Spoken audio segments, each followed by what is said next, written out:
ಆದರ್ಶ ನಗರಗಳಲ್ಲಿ ಸಮಸ್ಯೆಗಳ ಗುಚ್ಛ, ನಿರ್ಲಕ್ಷ್ಯ ತೋರುವ ಪುರಸಭಾ ಅಧಿಕಾರಿಗಳು. ಚುನಾವಣೆ ಬಂತಂದ್ರೆ ಮಾತ್ರ ನಮ್ಮ ಮನೆಗಳ ಬಳಿ ಬರ್ತಾರೆ ಸರ್. ತುಮಕೂರು ಜಿಲ್ಲೆಯ ಪಾವಗಡ ಪಟ್ಟಣದ ಆದರ್ಶ ನಗರ ಉಪ್ಪಾರ ಬೀದಿಯ ನಿವಾಸಿಗಳು ಮೂಲಭೂತ ಸೌಕರ್ಯಗಳಿಲ್ಲದೆ ದಿನನಿತ್ಯ ತೊಂದರೆ ಅನುಭವಿಸುತ್ತಿದ್ದಾರೆ.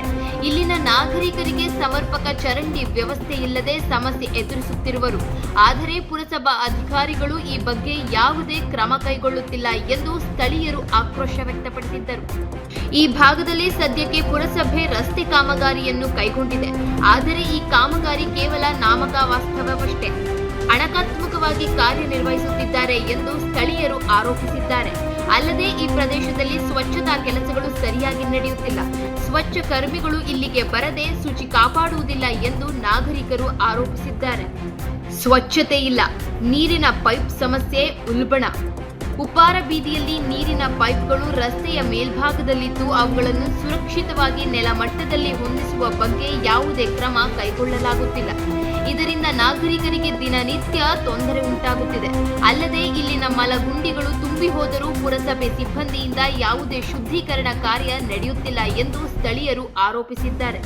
ಸ್ಥಳೀಯರ ಆಕ್ರೋಶ: ನಮ್ಮ ಸಮಸ್ಯೆಗಳನ್ನು ಯಾರೂ ಕೇಳಿಕೊಳ್ಳುತ್ತಿಲ್ಲ. ಮಲಗುಂದಿಗಳು ತುಂಬಿ ದುರ್ವಾಸನೆ ಹರಡುತ್ತಿದೆ. ರಸ್ತೆಗಳು ಕಸರತ್ತಿನಿಂದ ತುಂಬಿದ್ದು ಸೊಳ್ಳೆಗಳ ಸಮಸ್ಯೆ ಹೆಚ್ಚಾಗಿದೆ. ನೀರಿನ ಪೈಪ್ಗಳನ್ನು ಸರಿಯಾಗಿ ಅಳವಡಿಸಿಲ್ಲ ಎಂದು ಸ್ಥಳೀಯರಾದ ವೆಂಕಟಲಕ್ಷ್ಮಮ್ಮ ಮತ್ತು ಪನ್ನೀರ್ ಆರೋಪಿಸಿದ್ದಾರೆ. ಒಟ್ಟು ನಮ್ದು ಇದು ಕಳಪೆ ನಮ್ಮ ಏರಿಯಾ ಅಂತ ಹೇಳ್ಬಿಟ್ಟು ಇದಕ್ಕೆ ನಮ್ಗೆ ಯಾರು ಸರಿಯಾಗಿ ಸಹಾಯಗಳು ಮಾಡ್ತಾ ಇಲ್ಲ. ಅಲ್ಲಿಂದ ಹಿಡಿದು ನಮ್ಮ ಮನೆಯಿಂದ ಹಿಡಿದು ಅಲ್ಲಿ ಆ ಕಡೆಯಿಂದ ಹಿಡಿದ್ಬಿಟ್ಟು ಆ ಕಡೆಯಿಂದ ಆ ಕಡೆನೇ ಕ್ಲೀನ್ ಮಾಡ್ಕೊಂಡು ಹೋಗ್ತಾರೆ ಹೊರತಾಗಿ ನಮ್ಗೆ ಈ ಕಡೆಯಿಂದ ಯಾರು ಕ್ಲೀನ್ ಮಾಡ್ತಾ ಇಲ್ಲ ಸರ್. ಚರಂಡಿಗಳು ನೋಡಿದಿರಲ್ಲ, ನಮ್ಮ ಪನ್ನೀರ್ ಅವ್ರು ಹೇಳಿದ್ರಲ್ಲ, ಅದೇ ರೀತಿಯಾಗಿ ನಮ್ಮ ಸಮಸ್ಯೆಗಳೆಲ್ಲ ಅದೇ. ನೀರಿನ ಸಮಸ್ಯೆ, ಚರಂಡಿ ಸಮಸ್ಯೆ, ಚೀಪರ್ಸ್ಗಳು ಬರಲ್ಲ. ಮತ್ತು ಇವಾಗ ಇದು ಸಹ ಅಷ್ಟೇ, ರೋಡ್ ಹಾಕ್ತಾ ಇದ್ದಾರೆ.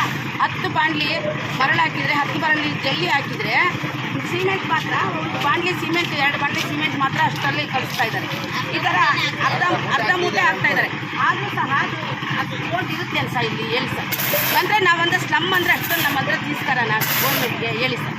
ನಮಗೊಂದು ನ್ಯಾಯ, ಇರೋರ್ಗೊಂದು ನ್ಯಾಯ, ಬಡವ್ರಿಗೊಂದು ನ್ಯಾಯನ ನಮಗೆ ನ್ಯಾಯ ತಿಳಿಸ್ಕೊಡ್ಬೇಕಂತ ಹೇಳಿ ನಿಮ್ಮ ಹತ್ರ ಮನವಿ ಮಾಡ್ಕೊಳ್ತೀವಿ.